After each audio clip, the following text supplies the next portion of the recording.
Good morning, beautiful souls. Welcome to Ladybug Farm. Happy Spring Equinox 2023. Spring is officially arrived, and I thought I would start here. We have an unfinished basement, and we call this my seed room. Gardening officially begins in winter with a dream and a few seeds. Several years ago, Jared used some wood we had laying around, built a few shelves. We hung adjustable lights above our seedling trays so that they wouldn't get too laggy.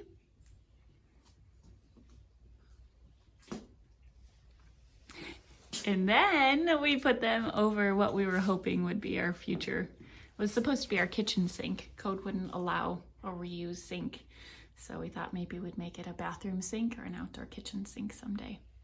But that is where all of our seedlings drain into. We've probably already planted at least 5-6 flats of seedlings already in the garden and in the greenhouse. So this is constantly evolving out here. We pan around and we are ready to start our seedlings for the outdoor garden. These have not been planted yet. They're just sitting here ready, waiting to go. We're starting to sprout our turmeric and our ginger, elderberry cuttings, sweet potatoes are resting, and then again, just another flat ready to be planted. We're actually a couple days behind schedule, but we are ready to get those seedlings started early before taking them out to the garden. Call me crazy. I am a big planner when it comes to the garden, even though I am known to be very spontaneous at the same time out in the garden. In our seed room, again, it's an unfinished basement, so I just put all my plans up on the wall. We have it broken down here many different ways. This is our seed calendar. It's laminated. I use it every single year. It tells us when we can plant certain times, the different planting windows. And this one here is just the seeds that I plant, the plants that I plant, and based on the moon cycles when I'm going to be planting them this year. This is basically our preservation goals for the winter and the autumn ahead. What we want to can, what we want to dehydrate, what we want to freeze, and it's not just produce, this also includes our milk and our meat that we want to put up for the year ahead. This is my seed catalog. Rather than looking through my big bin of seeds, I have everything broken down per family, and that has to do with crop rotation, but per family, so I know what seeds are available should an open spot happen in the garden that I don't have planned. I've also broken it down every 15 days about what I should be doing, starting with January 15th. Luckily, we have the greenhouse this year, so I'm able to get out there a lot earlier and get started, going from January to February 1st, February 15th, March 1st, March 15th, April 1st, April 15th, so on and so on and so on, until we get over here to planning for our autumn bed. And that's all just left up in the open, and we will come up with a new plan for what we want to do then. But we are human. You will notice lots of things highlighted, but it's just not all possible. Family and life happens. So this is our best intentions, but life happens. Let's go outside. We'll see the garden. We'll do some animal chores, and we'll end with the greenhouse today. It is an absolutely beautiful spring day. We got some rain yesterday, and there's a little bit of wind pulling through, and it's supposed to get cold tonight. This morning I looked and it said 26, which is our coldest night yet. We've gotten down to 28, and then I looked again and it's saying hovering around 32. So big difference there. Our peaches are what are behind me. We have a few peach trees that were beautifully blossomed out. 2 weeks ahead of schedule. Even the tulips and the daffodils were 2 weeks ahead of schedule this year. They have blossomed, and we see baby peaches starting to grow.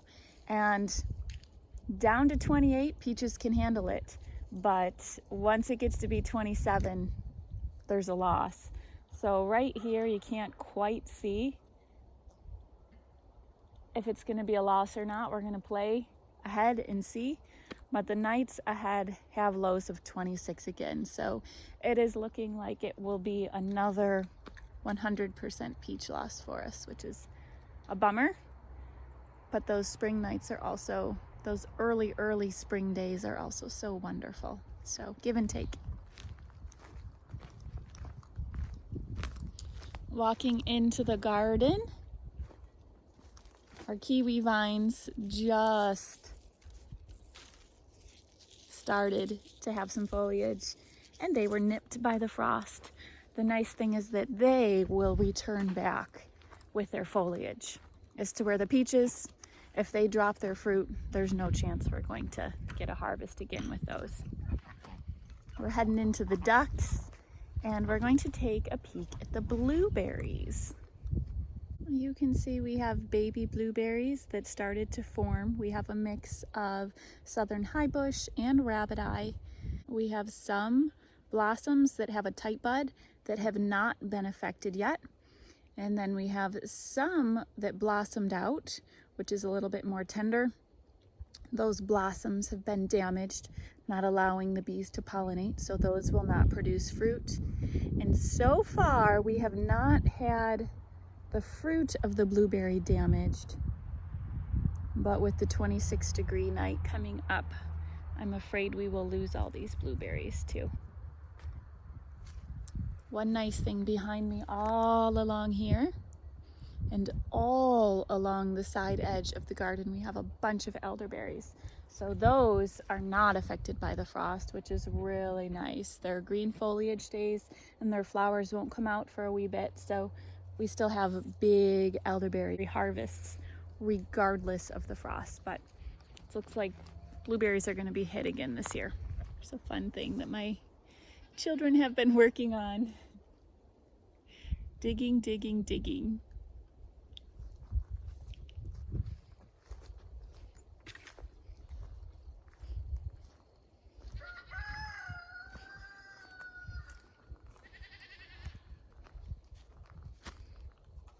Here are our thornless blackberries. They have not had any foliage come out yet, which is nice. But I'll take a peek down here. A different variety with thorns. These ones already have tight buds for flowers.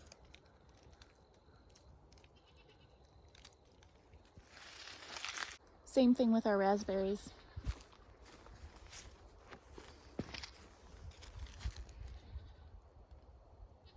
They have their leaves starting to get little buds for flowers. Our plum trees blossomed many weeks ago, looking like snow. And here is one limb off of one of the plum trees. So these little brown pieces were green just a few days ago, as seen here in this picture.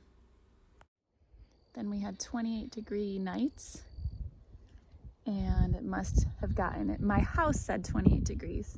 It must have been 1 degree colder out here because they all turned brown. So our plums are looking like 100% loss again too, which is a huge bummer.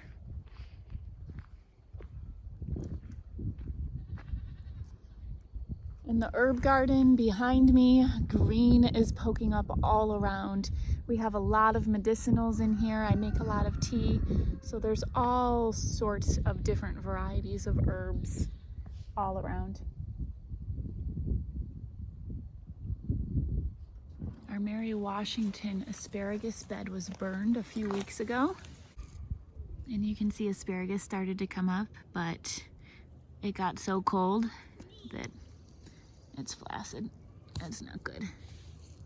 Such a bummer. But there's promise. I can still see some making their way. The onions are growing up. And I left some cilantro in the front when I did some weeding. There's a muscadine up here growing along the back, as well as over there and over at the germination table. Those also have not shown any foliage. We find the muscadines to be pretty hardy as well, depending on which varieties you have, but they're pretty hardy and cold tolerant.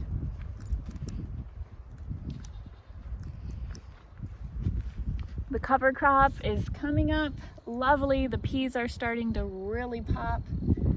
Our sheep was actually in here today with our little farmers program, munching on these. This bed will sit until we turn all these peas in and we turn this into our sweet potato bed. All along these beds, our strawberries are going to be covered up for the night. I'll pull a peek at them.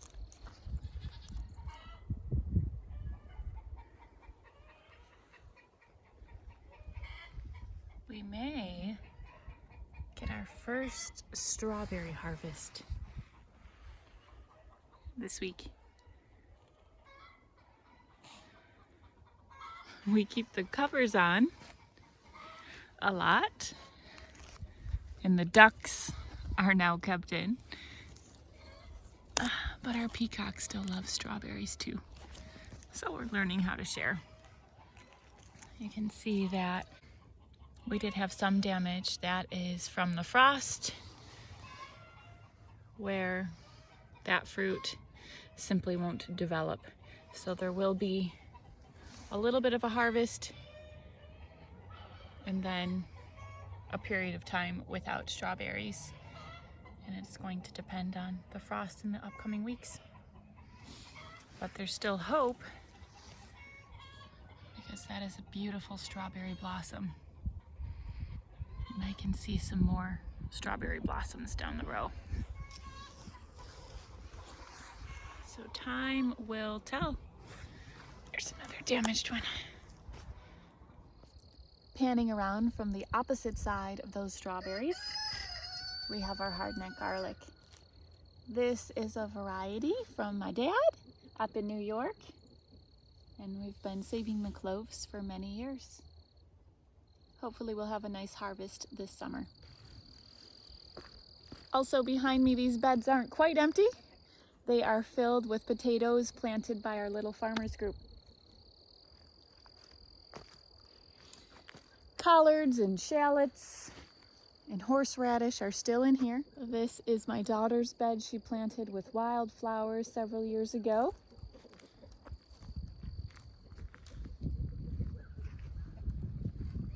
And one more bed with cover crop and some king tut peas that we planted with our forest kindergartners to go up the fence.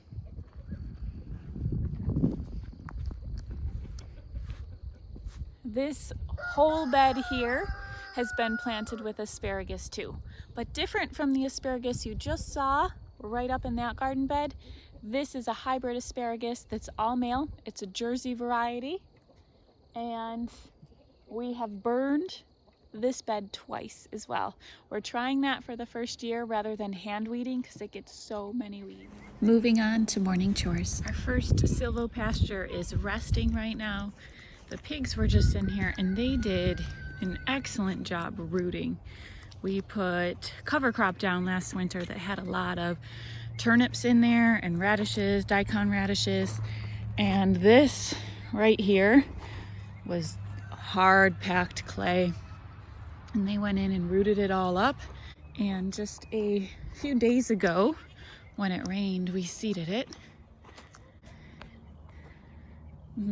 They left behind their fertilizer, and even all out here we're just finally getting brown soil, and it sounds silly but it's so nice. They did a great job. So the pigs are now in the southwest quadrant back there, and then the goats are up in the northwest quadrant, different than the last video from the winter solstice. And there's a red pileated woodpecker up in that tree right there. We were gifted a beautiful silky rooster by one of my students' families. So we have him in here, and we just introduced our 2 girl silkies. And the reason we have them in here instead of the maternity ward is that we just planted that maternity ward and we don't want them eating all the seeds. So they're going to spend a few weeks in here while we develop that pasture.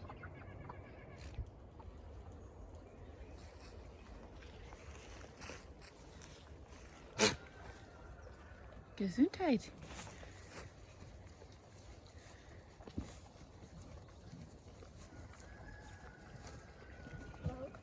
We upped the quality of hay. They are now getting an orchard alfalfa mix of hay because Nemo, we're on baby watch for her. She's in late gestation. And so is Red over here. She is not due until May though. And she's getting quite large already. And the pigs are back in a separate quadrant, enjoying scraps for breakfast, just like they get for every meal.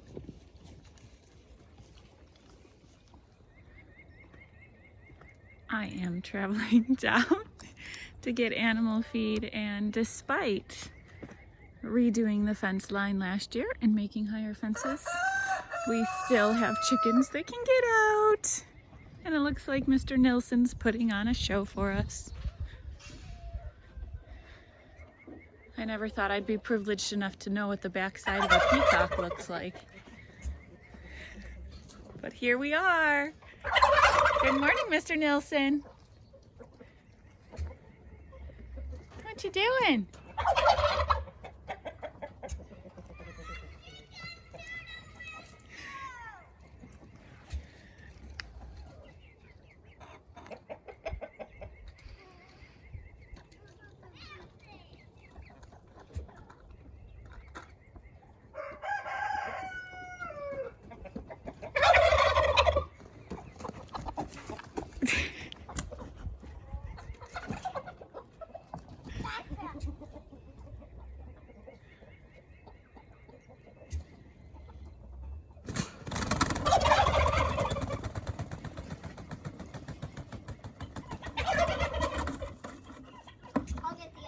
Would you like some help opening? You got it. You can see we have our processing area. We're getting ready. We just got our meat chicks via mail, and they are still inside in the brooder. But we are getting ready. We have not posted information for signing up for that class yet, but this is where we will be doing that processing.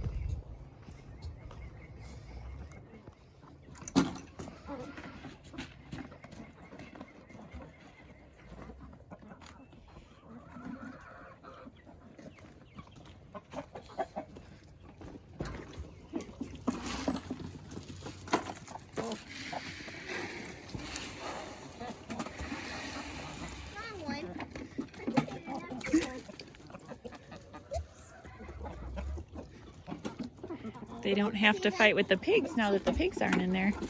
Mila, why did you feed it in the wrong one?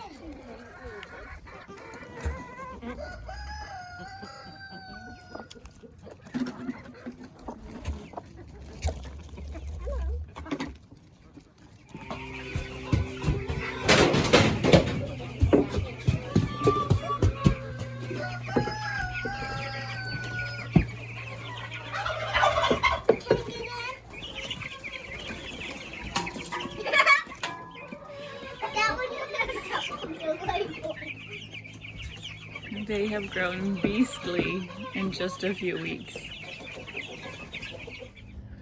We are waiting for the temperatures at night to get a little higher, and no rain in the forecast. We will be moving them out here to the apple orchard test plot. This is our meat tractor with a very low roof because the meat birds just don't roost. So we will be putting them in here with a Premier One electric fencing within the week, should the weather cooperate.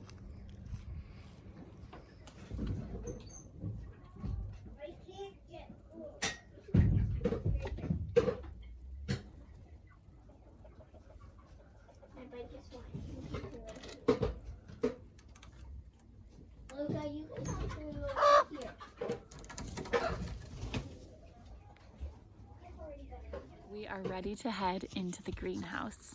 Again, not much green growth happening out in the garden. Lots of overwintered things, but we cannot yet plant anything that's frost tender, any of those summer veggies, because our last expected frost is still 6 weeks away from us. So there's going to be a big transformation once we head in here. But first I wanted to show you something we plant a lot of. Clover. We have some pretty nice clover patches. We plant it everywhere. We plant it all along the pathways. We planted it in the parking lot. We planted it in my yard. We planted it here. And it kind of comes up in different various spots a wee bit better than others because we have been working to improve the soil. So when I see a nice patch like this, it makes me so excited, because soon white flowers will be growing and the honeybees will love it and they'll use it for nectar. Plus, this white clover stays really low and you don't need to go in and mow it. Now, over the years, our front yard, our backyard I should say, it was planted just in clover, but other grasses have come up. So we do need to mow, because you do get other grasses and weeds per se that come up in your clover yard. But if it's just full clover, you don't need a lawnmower. It's quite exciting to see all this clover coming up in front of the greenhouse. Let's go.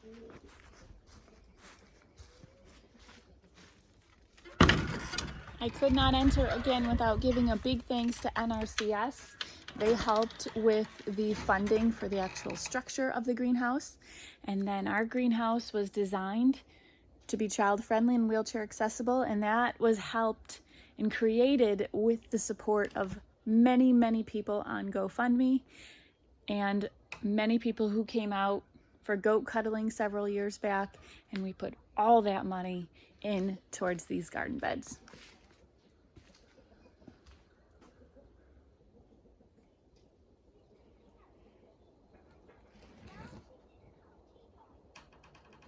Every year we are learning. I feel like we're going to be learning for the next 10 years.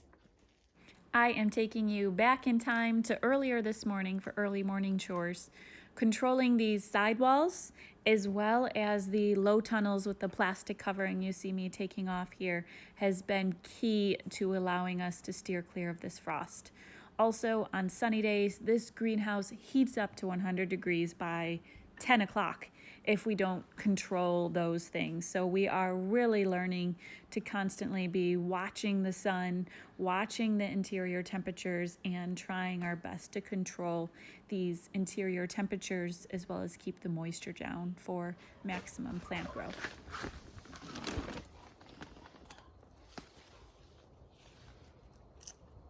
Everything you are seeing all down this row are all Irish potatoes. I love potatoes.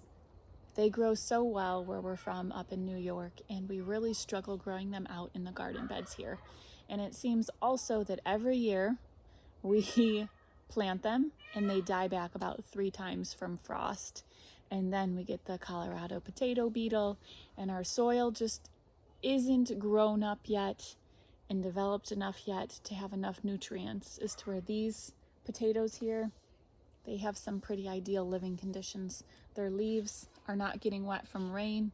They're not getting affected by the frost. Our greenhouse is screened to keep most of the pests out, and they just really have a good life here. So they are thriving. They probably should be ready about May, which is a month earlier than our potatoes would be ready out in the garden. And hidden in here, we have radishes studded every little bit, but these potatoes are planted every 10 inches. You can plant between 10 to 20 inches depending on the variety.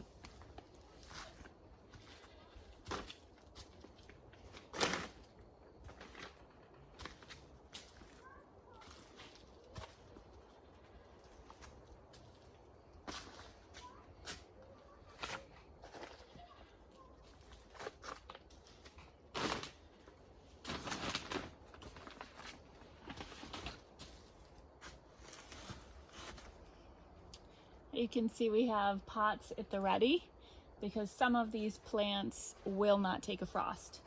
So these cucumbers, we put them out here. It was risky, but we did it.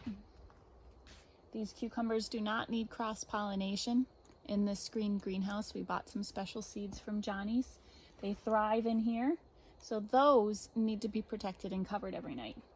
But kohlrabi and cabbages, they're fine. They will thrive.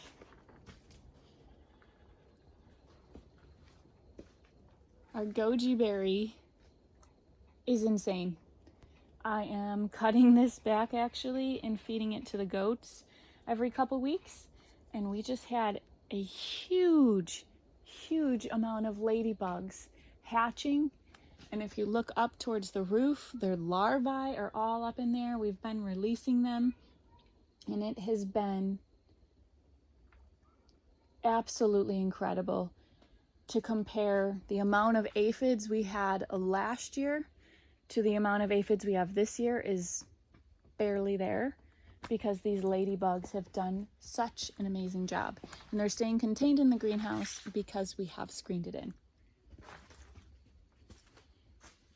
We planted some dahlias back here. Rosemary is gonna go on dinner tonight on our venison loins. And we have just a little bit of spinach left. It absolutely thrived. We were putting it by freezer bags into the freezer. This whole row has some frost tender things as well. We went for it. We planted tomatoes way early, and we're hoping that they will thrive. I am going with a different variety and a different approach than what we did in prior years. I am starting this year with determinate tomatoes. So they will grow to a specific size. They'll work perfect for either a Florida weave or a tomato cage. They'll put off all their fruit at once, and then I can use that, it's a Roma variety, so that I can do my canning of my tomato paste and my pizza sauce and my tomato sauces. And then, once it gets really hot in the summertime, I can rip those out. And then I'll put in a second round of tomatoes elsewhere that will grow tall until frost. But it won't be so tall and unmanageable, because what we found last year is when we planted those tomatoes really early in the greenhouse, they thrived, but all of a sudden they were 10 feet tall and it was just so hard to know how to handle them. And this way we can have multiple successions of tomatoes growing throughout the year. That's the hope. We'll see if we can get them past these cold nights. But to help us along with that, we actually have a thermometer in here that will tell us the nighttime lows and the highs. So last night we got into the mid-40s, which was really nice. So we stayed mid-50s. And I clear it every night. And we just have to get out here early to, depending, if it's a sunny day, we have to get out here early to pull that plastic off. Otherwise it'll reach 100 degrees in here by 10 o'clock. So we're trying, we're learning.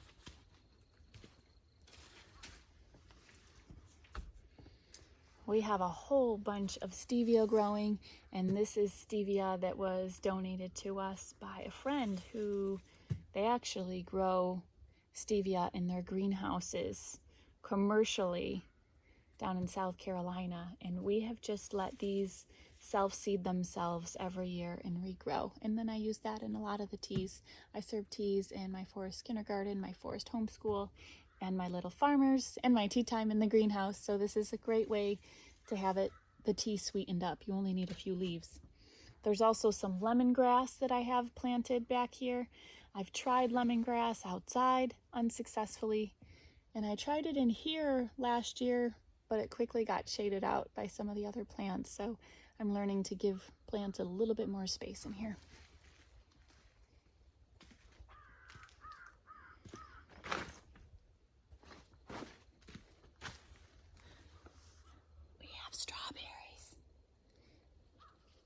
So they are slowly starting to come on.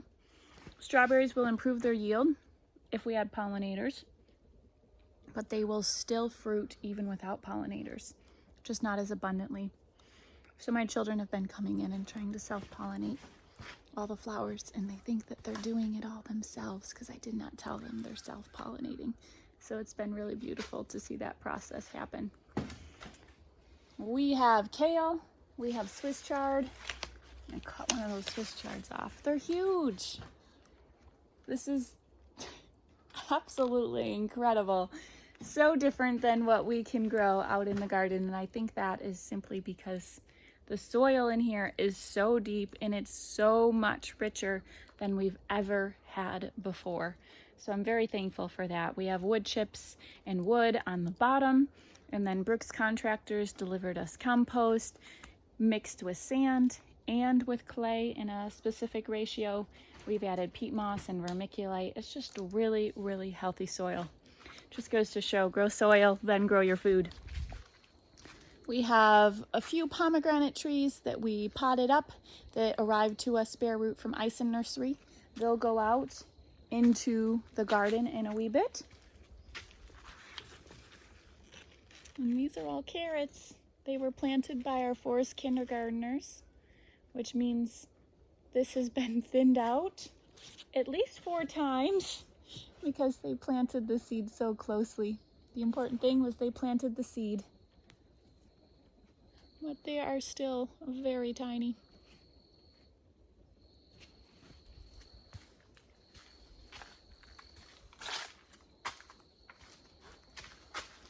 We have calendula that we grow. I make a lot of salve with it with our beeswax and some oil. I made a video on that, super easy. We also show our tea time in the greenhouse how to make this salve. Our herbalism camp, we make this salve, and it is just our family's go-to boo-boo cream. I use it as hand rub, we use it as chapstick. I just absolutely love calendula.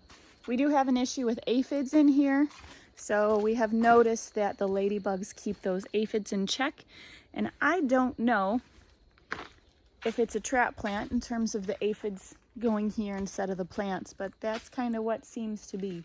All the aphids are drawn here and not to the other plants. So I don't know the answer yet. We have some cilantro. I want it to go to seed to produce coriander. And then here we have a beautiful green. It's called sorrel. And it's actually a nice lemony taste. The children absolutely devour it. My children come in here, that's the first thing they want to get. In our school programs, the children come in here and they either go for this or they go for the stevia. They absolutely love it. Sorry to make you dizzy. This is King Tut peas. They are a purple potted pea. I'm very excited to see those growing. Last year we overwintered them. This year we planted them in late winter. So we will see what the yield is and if they get any fungal diseases this way, but so far they are super healthy. And this dinosaur kale has been growing so insanely wonderful. It is, whenever we need kale, we're coming out and getting kale to eat. And we have so much of it that we are able to take at least a wheelbarrow to our animals a week to lessen the cost of buying hay, which is quite nice this time of year.